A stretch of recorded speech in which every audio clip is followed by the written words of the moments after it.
Good morning, Revolution, everybody, and welcome to our stream this morning. Hope everybody's doing good. Hello, Charmaine. Hello, Brooklyn. Hello, Scott.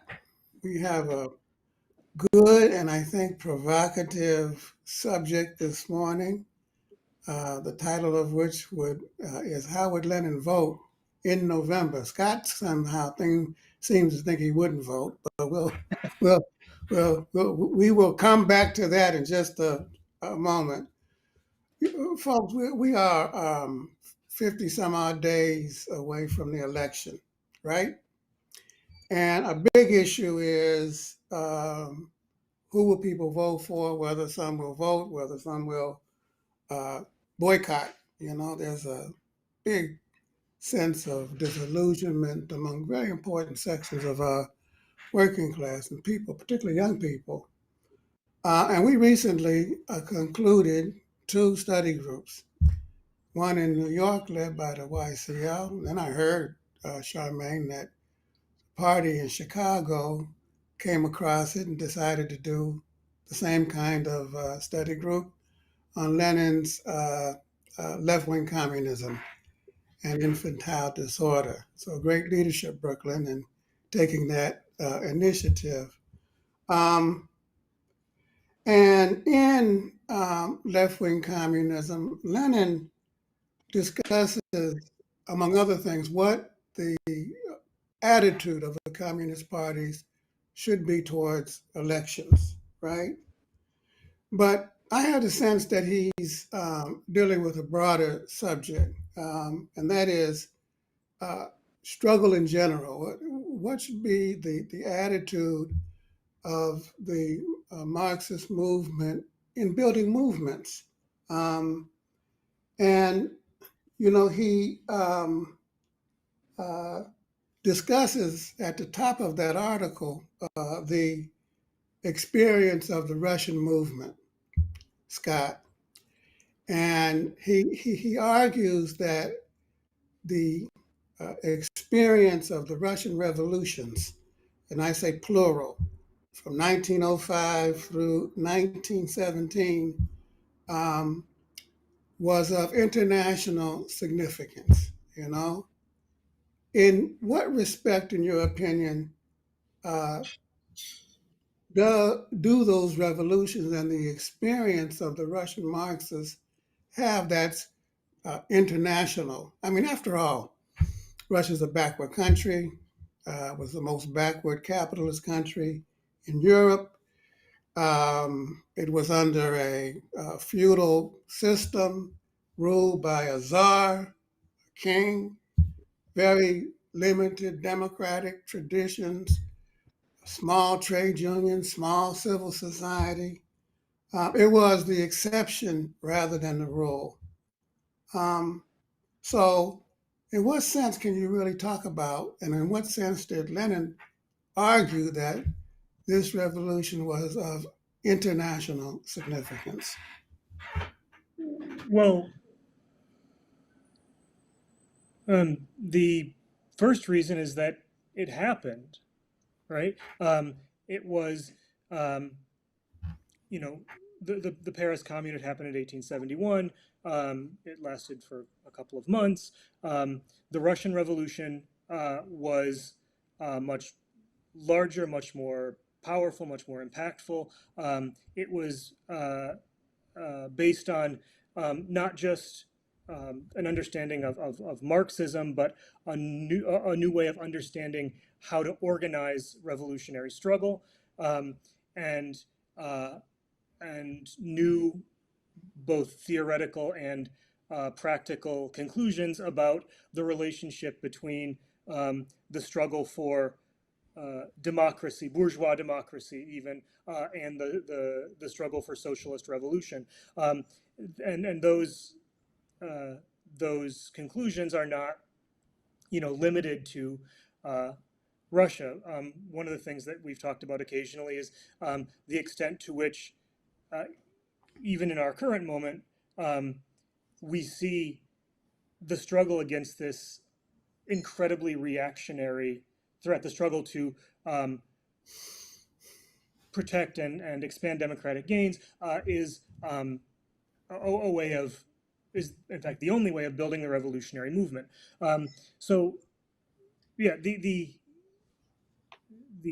occurrence of the Russian Revolution and the organization of it uh, remain a source of yeah, a source of insight into it was a great scientific experiment, you might say, that was very successful and that also revealed you know, areas where things needed to be changed.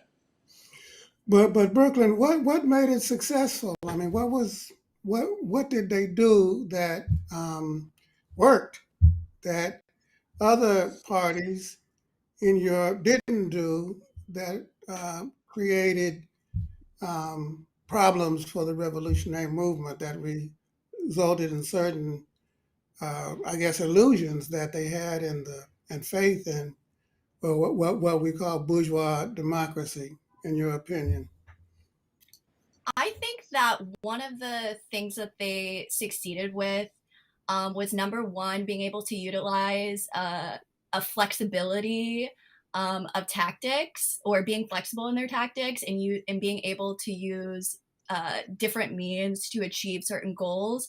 I think that they were also able to look back at their past mistakes and be able to rectify them, or to be able to learn from them. And I think that this kind of like scientific approach to politics is kind of that fundamental lesson that we can learn from the Russian Revolution. I think that Lenin is very clear that the Russian Revolution isn't meant to be kind of replicated mechanically, but that we can learn from those basic fundamental Marxist principles of engaging with mass work, of not isolating ourselves from the masses who are still who might still be participating in bourgeois elections. Um, I think that what also made them successful was their discipline and being able to see the work that they were doing not as a kind of moral reflection of their Marxist principles, but as using those as a way to get as far as they can to this road to socialism. So there was a skillful use of combination of theory and practice. There was a very objective and self-critical attitude towards their mistakes. Charmaine, there was a understanding of the need to engage in multiple forms of struggle. You know, to work in the trade unions, to work in mass organizations, to go to the churches, and so on and so forth. Um, what would that look like here, in your opinion, as we begin to engage in the last stage of the election process? Yeah, absolutely. I think there are a lot of things that are unique about the US context, right? I mean, we have this ideological power of Americanism, historically, the absence of feudalism, really the centrality of race in this country. And so, something that developed in our study group as kind of one of the larger questions that people were posing and asking was this question of how do we participate in parliamentary systems as opposed to, and also versus should we be participating? And Bayard Rustin has this really brilliant piece that is similar to left-wing communism, but he is addressing the American left, and he's addressing the need for electoral engagement on the American left. And he writes about this tactical mistake that you see being made on the left over and over again, which is coming from those who seek power through the non-exercise of it. And I just kind of really love that phrase of seeking power through the non-exercise of power itself, because as communists, I think we can take a step back and understand that that's not dialectical, because dialectics involves an assessment of time and place and circumstance, and just looking at the playing field that we have, and the playing field that we have in our contemporary moment is a pretty obvious, election ahead of us. Scott, um, Charmaine is right. There is this feeling amongst big sections of the left in this country, that somehow, you would be tainted morally by participating in it. And therefore, they want to do everything but uh, engage in electoral struggle and vote. And we argue that um, it's not so much about the candidates, but about the building of movements. Building of movements. Does that include voting, in your opinion? And if not, why not? It does include voting, absolutely. But more importantly, it includes getting out and getting out and talking to people in the context of the elections, because that's one of the things that's Lenin's one of his real points here is that we need to find every chance we can to talk to people about communism. He says about socialism, about the interests of the working class, about the struggle against oppression, about the need for systemic change. Elections are an important place to do that. What really impresses me about this text is Lenin suggests that none of these bourgeois institutions, the parliaments, elections, whatever, have any value in themselves. Um, right? They take on their value with relation to building the revolutionary movement. Revolution is the kind of touchstone for everything. And how do we get there? And the approach to participating in bourgeois parliaments, to acting in what he calls reactionary trade unions, so unions that don't, aren't grounded in that militant class struggle perspective. The approach there is not to sort of take them as they are and value them in themselves, which he associates with opportunism, but it's also not to dismiss them as irrelevant just because they operate within a bourgeois context. That the value comes from our ability to use them toward the end of building a revolutionary movement, and the elections are no different. The struggle for immediate gains is no different. Bringing out the stakes for workers and for oppressed people, and it seems pretty basic to me. But don't you think that, Scott, that something got lost? I mean, what was the problem that he was addressing in the and Brooklyn and Charmaine, you can take a shot at this as well if you want. Um, you know, there was the Paris Commune, big revolution, first time workers were able to get, and as you pointed out, Scott, it lasted a few months and then it was overthrown. Um, and then in a number of countries in Europe, the franchise was introduced. And the working class parties organized and they got elected to office and they built big trade unions and Marxism was the dominant uh, viewpoint in the labor movement in Europe and to a certain degree in the United States and other parts of the world. Lenin speaks about the complete victory of the Marxist point of view. But then at the turn of the century, or 10 or 12 years later, these same working class parties voted to support the First World War. Um, and what went wrong? What uh, Yeah, occurred in the course of their political practice that Lenin is critiquing in that document? well, the first of all, a certain overconfidence based on these huge gains within the context bourgeois parliamentary electoral struggle, that could be the dominant form of socialist revolution. And this is a lesson, they forgot a lesson that came out, the main lesson that came out of the Paris Commune, which was that the working class can't take the state machinery as ready-made and wield it to its own purposes. It has to change it, and until it can change it, it has to be capable also of working outside of it.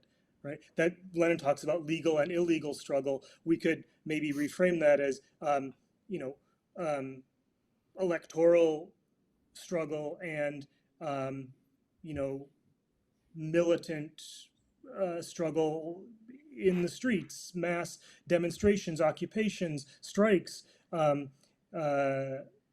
So there's never, it's a question not just of flexibility, but of not getting caught up in the bourgeois forms for themselves, either by overvaluing them or by dismissing them altogether and making the rejection of these forms the point of your politics. Right? That the point is revolution is something beyond them. And so Brooklyn, they lost sight of the socialist goal, didn't they? Mhm.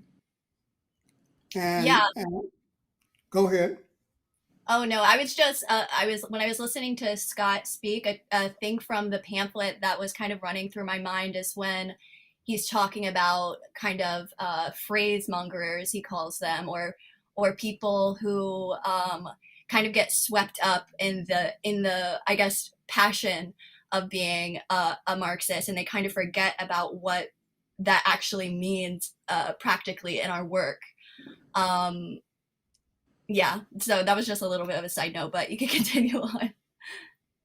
In the course of Charmaine, of his discussion of the problems in the left and the problems of the working class movement and the problems of the socialist parties, Lenin discusses the need to, for example, he's talking about the labor movement in Britain, if you remember.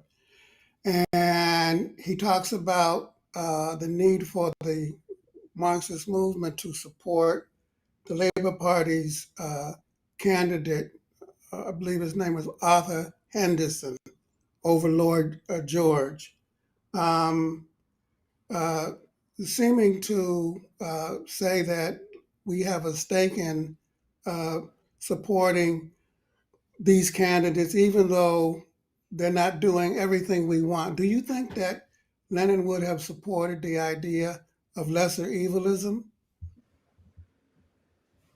Yeah, I think that's a really interesting question, and that's also one that came up a lot in our study group. So I do want to share something about that as it relates to how young people were thinking about it. But yeah, I think Lenin is outlining the work of communists in general. I think it's important to support any budding working class tendencies within any party, or within the Democratic Party. I think Lenin is kind of outlining the need to support any vehicle that gives power to the working people, and that can be a church, that can be a central left party, that can be a labor union, a tenant organization. I think he really is outlining the need to just keep pushing to make our country more and more democratic, which I think is something that Scott was also saying a little bit earlier. And then on the topic in general of lesser of the two evils, I think that discourse can feel really foreign and unappealing to some young people in this country who feel really betrayed by both parties. And I think rightfully so, because both parties, are dominated by corporate power, for example, et cetera. There's kinds of lots of examples in that vein. But I think within the context of the 2024 election, when we think about the election in terms of Democrat versus Republican, as opposed to the real comparison, which I think Lenin would also argue is this multiracial pro-democracy front versus a MAGA white supremacist front.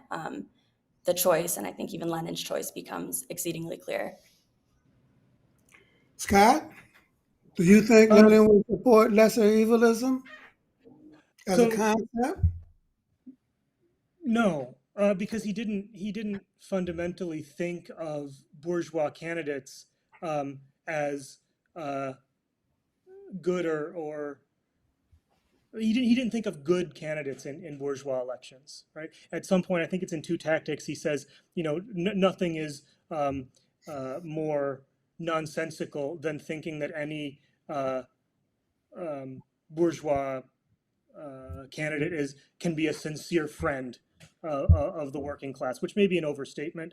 He sometimes does that for effect, but he specifically in talking about Henderson and Lloyd George, um, he's talking about not just the need to elect, push, identify the interests of the working class in the election, but also to help bring out the limits of parliamentary struggle, the limits of bourgeois democracy, right?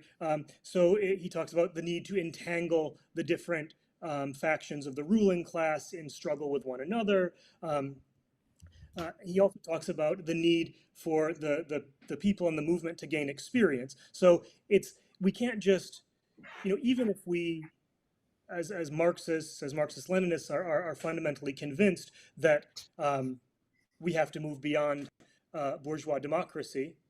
That's as Charmaine and Brooklyn have both brought out. That's not where um, the mass movement is right now, and people don't learn that just by saying it. They have to gain experience in struggle. They have to push for stuff and then see and then run up against those limits for themselves. And we have to help organize those struggles and help people draw conclusions from those struggles.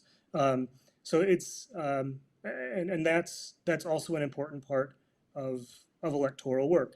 This is part of the movement uh, gaining experience and coming to understand the limits of this system.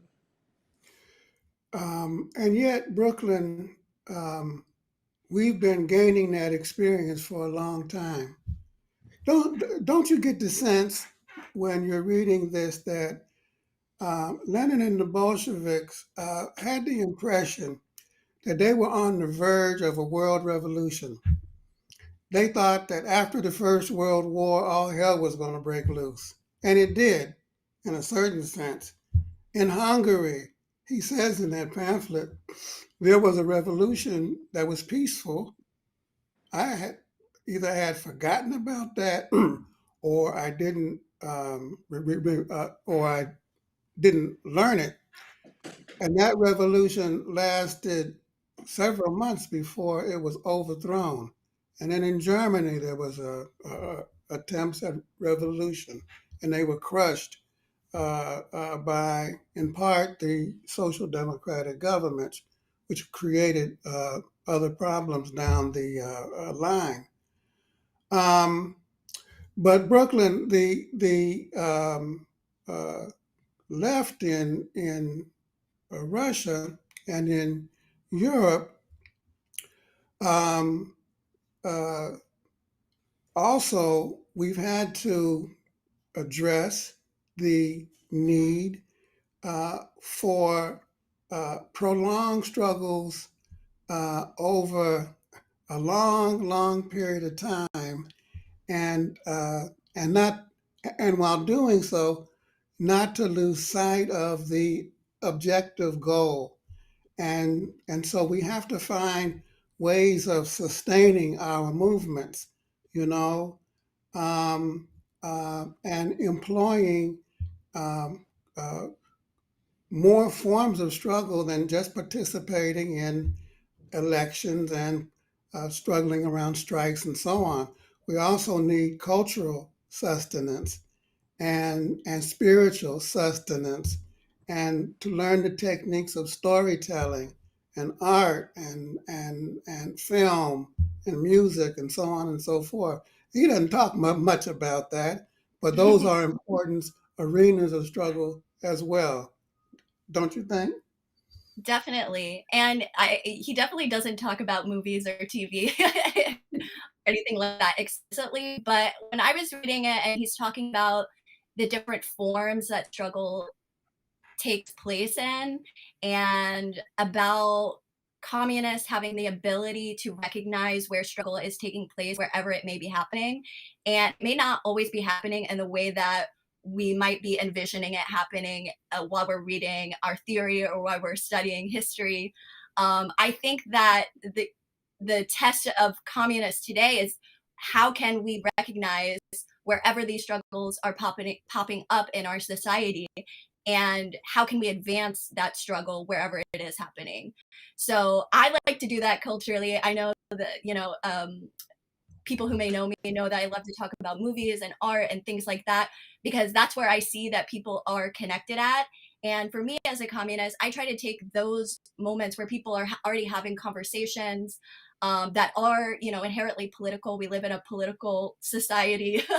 And I try to advance the communist message wherever those conversations are taking place. And I think that we can look at the election as kind of a similar field.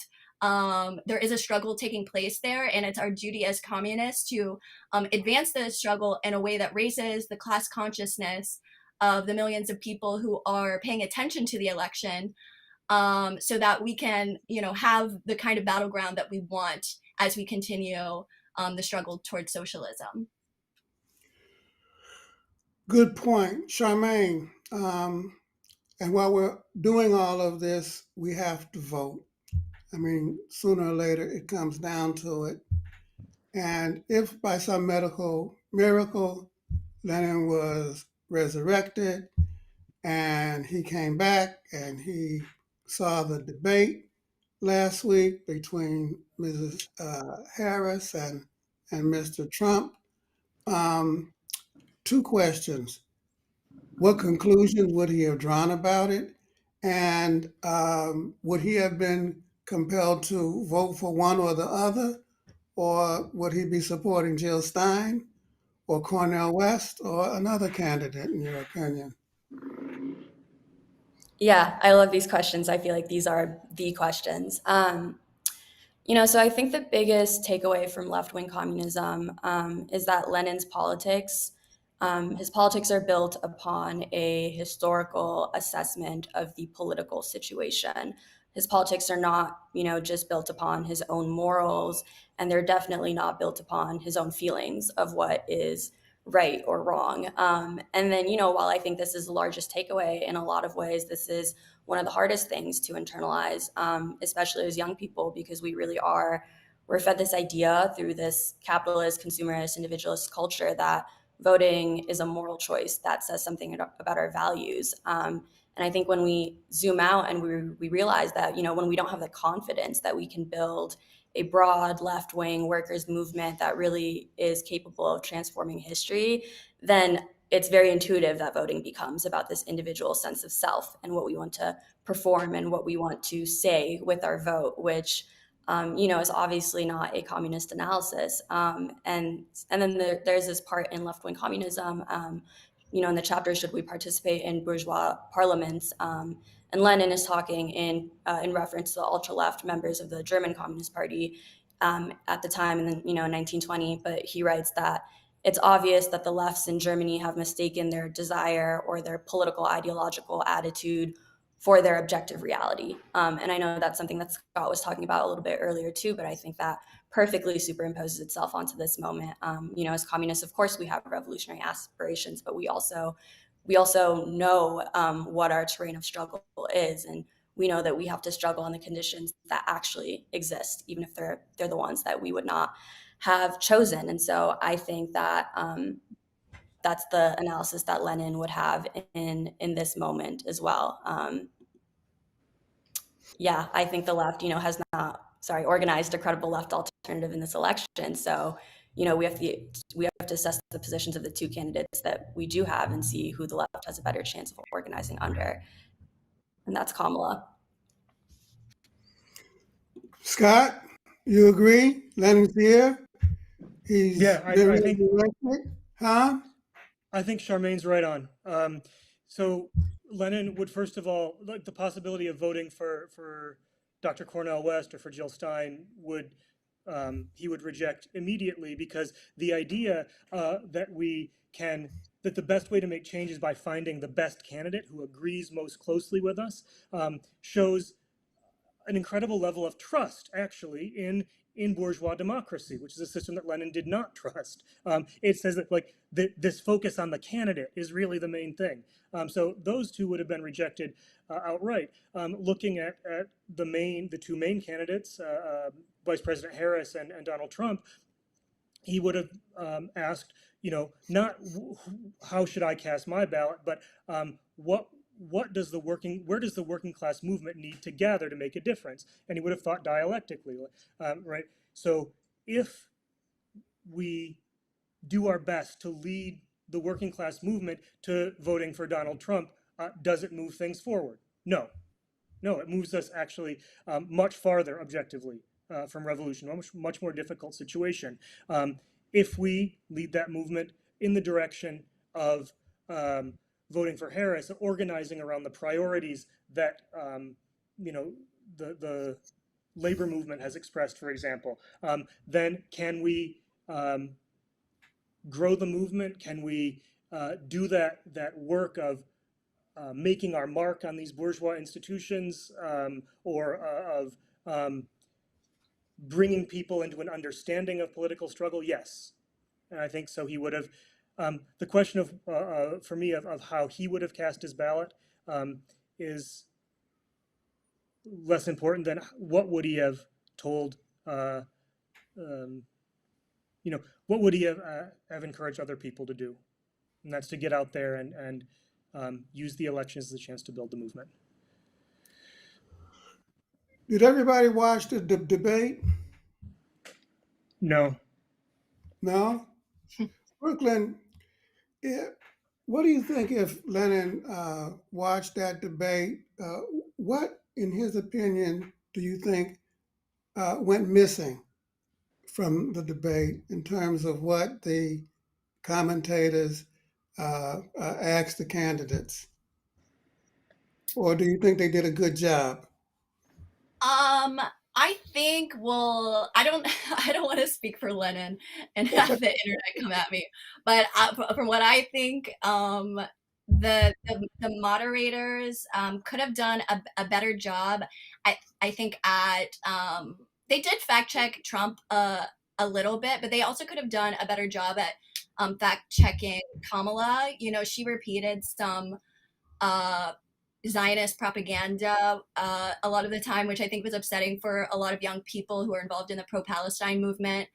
And I think that they could have pushed Kamala more to talk even more about her policies and how she is going to be better for people. I think she spent a lot of the time, disengaging or trying to get away from Trump's kind of antics, or kind of highlighting Trump's antics as opposed to kind of emphasizing what she's about. And I think that's really unfortunate, and also kind of indicative of the kind of situation that we might be in if Trump actually wins again, where we're going to be spending all of our time, just trying to control what is happening on the far right, as opposed to focusing on moving forward and progressing forward and doing things that are actually beneficial to us. So I think the moderators could have done a better job at, again, kind of focusing on the issues, but I think that the drama of it all is probably makes for more views. Good point. Charmaine, there have been a lot of memes and jokes about the statement Trump made about that city in Ohio, what was it, Springfield or something like that, where the Haitian immigrants are accused of eating dogs and cats. But it really isn't funny, is it? If you think about it, how did it strike you when you heard Trump make that statement? Yeah, I mean, I think it's completely out of touch, and I also think when you look at towns like Springfield, Ohio, and other towns in the Rust Belt, it's called the Rust Belt because corporations abandoned these communities because they decided that they would make more profit exploiting workers in other countries to produce for cheaper, just kind of like this the classic tale of globalization. But yeah, these corporations, they have no allegiance whatsoever to the people of Springfield. And I think Donald Trump wouldn't even be a political force if these communities, that used to have strong union jobs, if they didn't get abandoned. And so, I think, yeah, in a very serious way, the deindustrialization of these areas is extremely purposeful. And in this specific instance with Haitians, which, living in Chicago feels very parallel to the situation with the Venezuelan migrants and kind of throughout all of American history, with the mass xenophobia we see with any migrant influx. It's quite directly tied to the history of imperialism in Haiti. And I think if we want to take up things like mass migration, as issues, then we need to start by ending regime change wars, destabilization efforts, understanding the history of imperialism in these contexts, instead of these sensationalized comments that really are violent. And Scott, one of the things that Trump and others are doing are dehumanizing and people of color, and doing it without any regard, you And know, and which points to the deepening of the fascist danger. Because if you can dehumanize people, you can just take them out, and nobody will care. Um, and isn't that and part of building a movement against the fascist danger is broadening your base. And part of broadening the base has been Harris's attempt to tilt towards the center and include former and present Republicans in the coalition. And a lot of people are like, why is she doing that? Do you think that that's justified or not? I think, we have to recognize a couple different kind of um, goals within this very broad movement. One is the goal of preventing a fascist takeover, um, and if there are Republicans who are breaking ranks and want to come out and potentially, split the base of the Republican Party, that that can have an effect there. But from the perspective of the working class and people's movement, um, there's also a struggle within the broad anti-fascist coalition to put that coalition under working class leadership, to impose the priorities of the people, to make sure it's not just about stopping Trump, but it's about moving things forward, making new democratic gains, articulating new democratic demands and class demands, rather than just um, returning to the status quo. And so the ruling class component of this anti-fascist broad coalition is also trying to stop that from happening. So there's a kind of class struggle and a democratic struggle within the very broad movement to stop a fascist takeover. About what that movement is, what its future is. Brooklyn, do you think that's happening? Has the labor movement and the working class in this country been able to put its imprint on the presidential campaign? I noticed that Kamala Harris mentioned Sinn Féin in the debate and the endorsement of the UAW. I noticed that she also used the term working people interchangeably with middle class. It drives me crazy when they keep talking about middle class this and middle class that and middle class the other. Um, and do you think that these working class issues, not only economically, but also and domestically, but internationally, are uh, uh, coming to the fore and being addressed in the way that they need to be?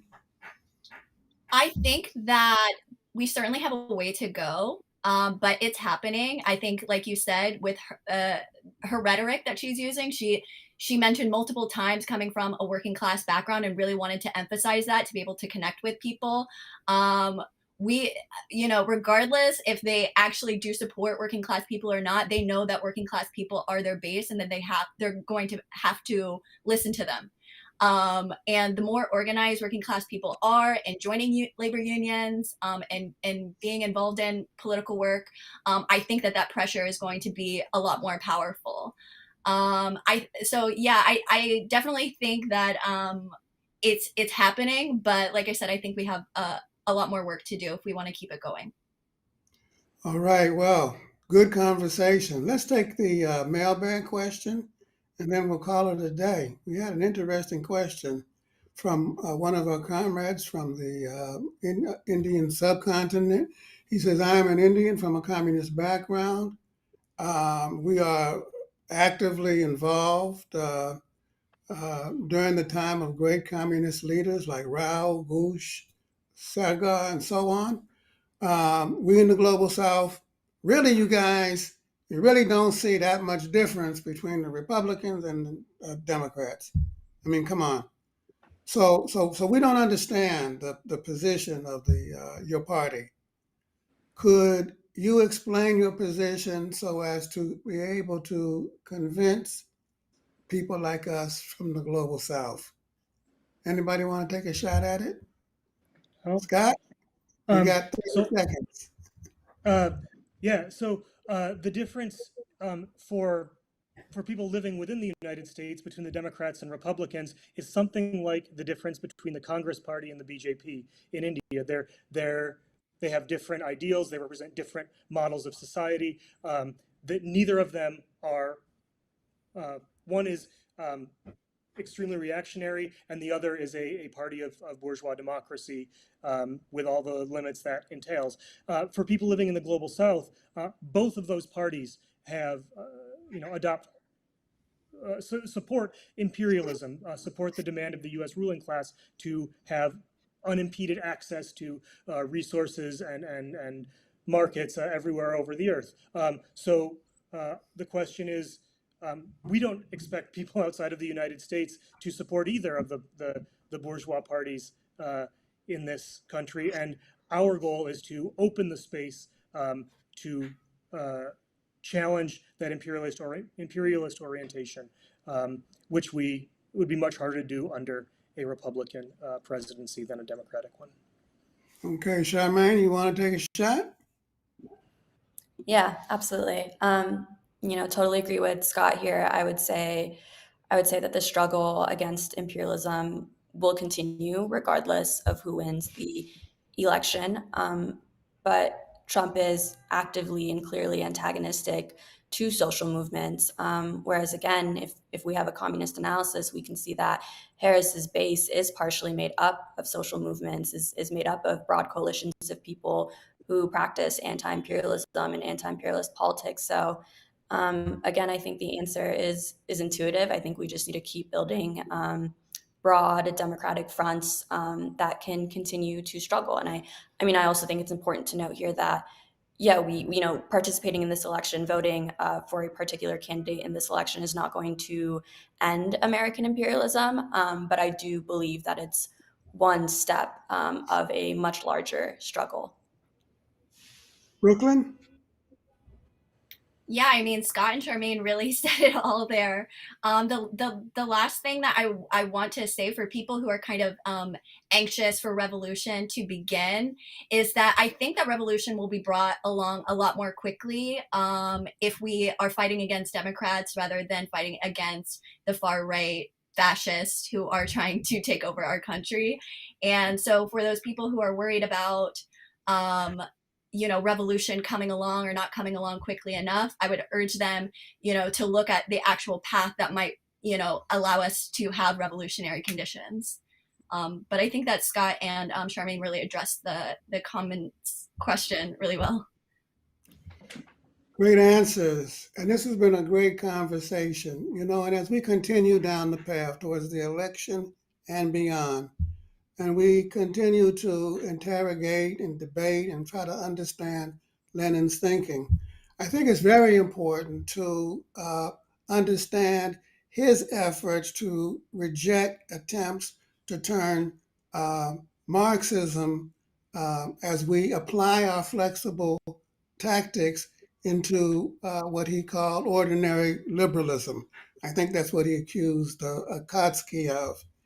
And his whole political tradition, I think, was framed in reviving revolutionary Marxism, in changing conditions, in trying to understand the successes of the movements, their victories, but also the inherent weaknesses that develop in the course of those victories. And that inherent weakness was that in some respects they became dizzy with their success, and they lost contact with the main uh, uh, uh, point of the whole Marxist endeavor, which is to fight for the leading role of the working class, for the working class to place its imprint on the democratic struggle, to fight for working class power. And in Europe, in 1917, the working class took power. And in Lenin's view, that changed everything. A new form of government arose. Socialism became a reality. And really, that's been the case ever since. And while there have been big setbacks in the Soviet Union and in Eastern Europe, we see in Cuba, we see in China, we see in Vietnam and other countries efforts to consolidate the socialist experience and deepen socialism.